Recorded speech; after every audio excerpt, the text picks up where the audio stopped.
হয়ে গেছে আমার গরুর মাংস রান্না করা। দেখেন কত সুন্দর হয়েছে কালারটা। ভালো থাকবেন সবাই, আল্লাহ হাফেজ।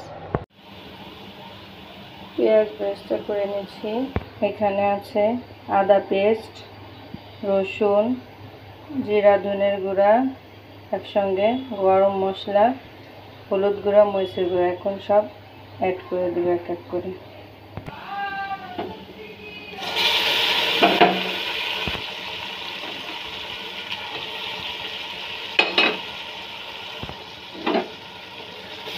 ভালো করে মশলাটা কষিয়ে নিচ্ছি।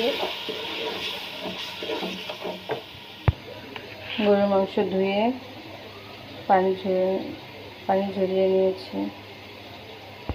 মশলাটা ভালো করে ভাজা হয়ে গেলে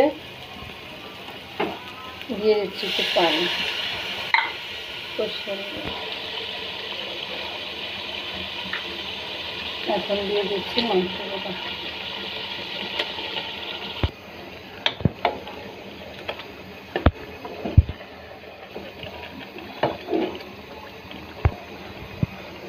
এই পর্যায়ে এসে দিয়ে দিচ্ছি লবণ স্বাদ মতো।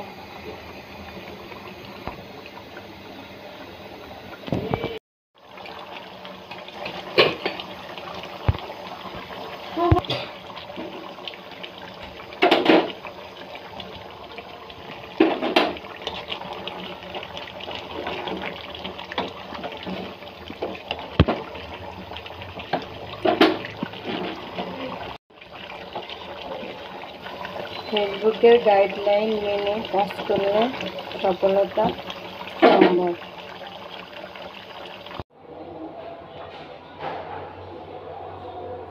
হয়ে গেছে আমার গরুর মাংস রান্না করা। দেখেন কত সুন্দর হয়েছে কালারটা।